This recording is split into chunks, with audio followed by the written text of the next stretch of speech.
Patay ang 38 anyos na babae matapos pagbabarilin sa ulo ng riding in tandem suspect sa Bangged Abra. Tutukan sa report. Sa kuha ng CCTV, makikita ang motorsiklo na huminto sa tapat ng eskwelahan. Namaril ang angkas sa kamabilis na umalis. Nangyari ito sa Barangay Zone 3, Bangged Abra. Biktima sa pamamaril si Catherine Aguilar, 38 anyos, residente ng Barangay Kilat, Langiden, Abra.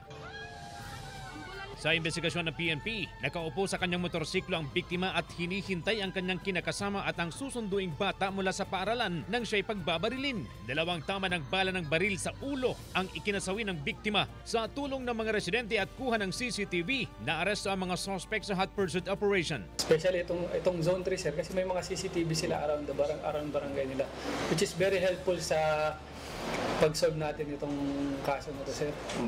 Nakuhanan natin, sir, na-identify natin kung ano yung kulay ng mga damit, ng mga salarin, tsaka yung motorcycle na ginamit. Nakilala ang mga suspect na sina Jomar Británico Baile, 40 anyos, na umano'y gunman, habang ang driver ay si Dennis Viado Británico, 21 anyos, parehong residente rin ng Langiden. Tumanggi silang magpa-interview sa kamera, pero ayon sa driver, nagawa nila ang krimen dahil sa kagustuhang matigil na ang umano'y pagbebenta ng illegal na droga ng biktima. Walang alam ang pamilya ng biktima sa akusasyon ng mga suspect. Hustisya ang kanilang hiling.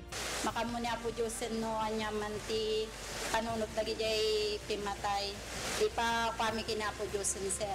Na-recover sa mga suspect ang isang caliber 45 na baril. Iniimbestigan pa ang pangunahing motibo at inihahanda na ang reklamong isasampa laban sa mga suspect. CJ Torida, One North Central Luzon.